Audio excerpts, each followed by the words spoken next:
আবারও ভারত একমাত্র ভরসা। এবার দেখবো যে বাংলাদেশের যে গন্ডমূর্খরা যে দিনের পরে দিন যে অত্যাচার অনাচার করে।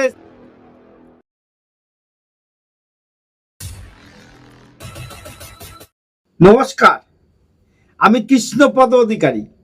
আমার ছোট্ট একটা ইউটিউব চ্যানেল আছে, চ্যানেলটার নাম don't care, Facebook page Krishna Krishna.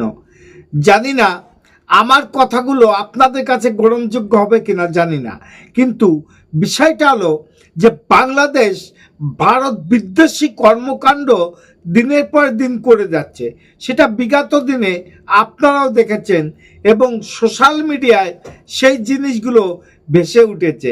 কিন্তু আপনারা জেনে রাখুন যে যতই লম্ফজম্প করুক না কেন, ওই বাংলাদেশ জানে না যে ভারত ছাড়া আমাদের কোনো উপায় নেই। বলতে পারেন আপনারা, আপনি এই কথাটা কিভাবে বলছেন এবং আপনার কাছে সূত্র কি, তথ্য কি, দেখাবো আপনাদের। দেখানোর জন্য আমি এই ভিডিওটা করছি, কিন্তু ভিডিওটা তো কন্ট্রোলার করতে হবে, চ্যানেলটা সাবস্ক্রাইব করতে হবে, ফেসটাকেও ফলো করতে হবে। কারণ এই ধরনের নতুন নতুন ভিডিও পাওয়ার জন্য আপনারা যে সঙ্গ দিয়েছেন এবং যে মনোবল আমাকে বাড়িয়েছেন, সেই জায়গায় দাঁড়িয়ে আমার ক্ষমতা অনেকটা বেড়ে গেছে। চলেন আমি দেখব যে বাংলাদেশের যে গন্ডমূর্খরা যে দিনের পরে দিন যে অত্যাচার অনাচার করে এসছে, সেখানে দাঁড়িয়ে যে দেশে মানে জ্বালানির অভাবে ট্রেন বন্ধ হয়ে যায়, যে দেশে জ্বালানির অভাবে বিক্ষোভ হয়, সেখানে ভারতের কাছে ভিক্ষা চাচ্ছে। আরে আপনাদের অনেক টাকা আছে, অনেক পয়সা আছে, সোশ্যাল মিডিয়ায় এসে অনেক কিছু বলেন, ভারত থেকে আমরা কি ফিরিয়ে নিই নাকি? সেটাই বাস্তব। কারণ অনেক ফিরিয়ে দিয়েছি, আর কেন দিব না? আমরা টাকা দিয়ে কিনে নেবেন। কিন্তু এখন ভারত কেন আপনাদের কাছে নির্ভরযোগ্য হয়ে দাঁড়ালো জানি না। কারণ বিশ্ব দরবারে ভারতের যে সুনাম আছে, ভারতের যে আত্মত্যাগ আছে, যে মনুষ্যত্ব বোধ আছে, আপনাদের মধ্যে নাই। তাই এই ভিডিওর মধ্যে আমি প্রমাণ করে দেব বাংলাদেশের জিহাদিরা এখন ভারতের কাছে ভিক্ষা চাচ্ছে তাদের ট্রেন বাস চালানোর জন্য। জানি না সেটা সঠিক না ভুল, দেখাবো ভিডিওর মধ্যে। দেখতে থাকেন ভিডিও, অবশ্যই ভালো লাগবে। কারণ বাংলাদেশের ইউনূস সরকার ভারতের কাছে ভিক্ষা চাচ্ছে। দেখুন সেই ভিডিওটা। বাংলাদেশের কাছে আবারও ভারত একমাত্র ভরসা। এবার জ্বালানিতে টান 1.30 লাখ মেট্রিক টন ডিজেলের জন্য সেই ভারতের উপরেই ভরসা ইউনূস সরকারের। তাহলে ভারতের এত বিরোধিতা করার পরেও সেই আবার ভারতের থেকেই নিতে হচ্ছে সাহায্য। কিন্তু ভারত কি আদৌ সাহায্য করবে? দেখুন,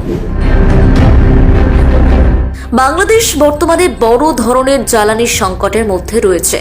শিল্প ও পরিবহন খাতে জ্বালানির চাহিদা বাড়লেও দেশের নিজস্ব উৎপাদন তা মেটাতে পারছে না। এর ফলে আমদানির উপর নির্ভর করতে হচ্ছে সরকারকে। বর্তমান পরিস্থিতিতে বাংলাদেশ সরকার ভারত থেকে বড় পরিমাণ ডিজেল আমদানি করার সিদ্ধান্ত নিয়েছে। সরকারের সিদ্ধান্ত অনুযায়ী 2025 সালের জানুয়ারি থেকে ডিসেম্বর পর্যন্ত ভারত থেকে 1,30,000 মেট্রিক টন ডিজেল আমদানি করা হবে। এতে সরকারের ব্যয় হবে প্রায় 1,137 কোটি 96 লাখ টাকা। মঙ্গলবার অর্থ উপদেষ্টা ডক্টর সালেহ উদ্দিনের সভাপতিত্বে সরকারি ক্রয় সংক্রান্ত উপদেষ্টা পরিষদের বৈঠকে এই সিদ্ধান্ত অনুমোদন করা হয়। বাংলাদেশ 2016 সাল থেকেই ভারত থেকে ডিজেল আমদানি করছে। দুই দেশের মধ্যে 15 বছরের একটি চুক্তি রয়েছে, যার আওতায় জ্বালানি আমদানি করা হয়। প্রথম দিকে ডিজেল রেলওয়ের মাধ্যমে আনা হতো, তবে 2023 সালের 18 মার্চ থেকে ইন্ডিয়া বাংলাদেশ ফ্রেন্ডশিপ পাইপলাইন চালু হওয়ায় এখন সরাসরি পাইপলাইনের মাধ্যমে ডিজেল আমদানি করা সম্ভব হচ্ছে। এতে খরচ কমেছে এবং জ্বালানি সরবরাহ সহজ হয়েছে। বাংলাদেশে বিদ্যুৎ উৎপাদনের একটা বড় অংশ ডিজেলের উপর নির্ভরশীল। বিশেষ করে যখন গ্যাসের ঘাটতি হয় বা কয়লা ভিত্তিক বিদ্যুৎ কেন্দ্রগুলির উৎপাদন কমে যায়, তখন ডিজেল দিয়ে বিদ্যুৎ উৎপাদন বাড়ানো হয়। এছাড়াও শিল্প, কৃষি ও পরিবহন খাতেও ডিজেলের ব্যবহার অনেক বেশি, কিন্তু দেশীয় উৎস থেকে ডিজেলের উৎপাদন খুবই কম, ফলে আমদানি ছাড়া বিকল্প নেই। ভারত থেকে ডিজেল আমদানির মূল সুবিধা হলো কম খরচ ও দ্রুত সরবরাহ।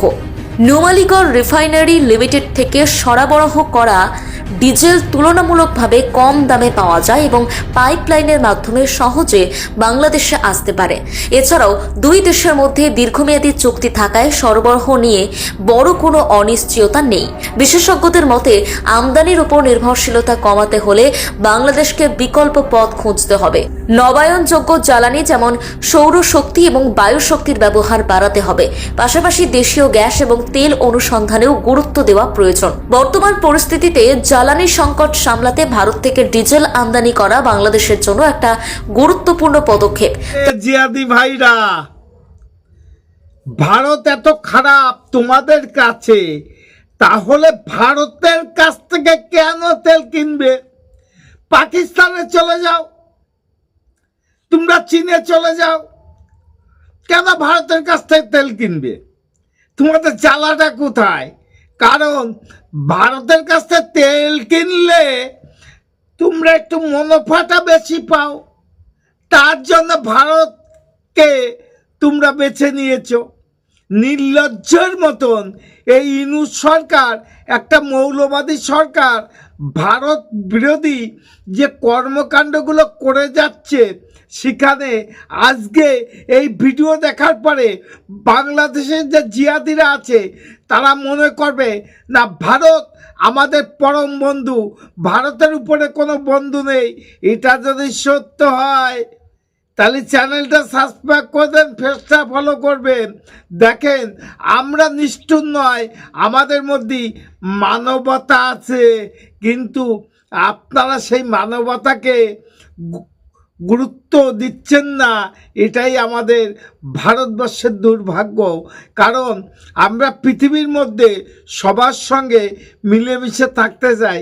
আপনারা যদি এতই জিয়াদি মনোভাব করেন, তাহলে আমেরিকা থেকে আনেন, জাপান থেকে আনেন, কুয়েত থেকে আনেন, তেল যেখানে পাওয়া যায় সেখান থেকে আনেন, চীনের থেকে আনেন, পাকিস্তানের থেকে আনেন, কেন ভারতের কাছে ভিক্ষা চাচ্ছেন?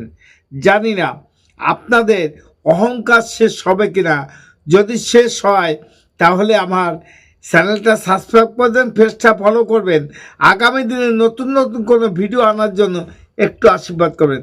টাটা। Madam, when sorry.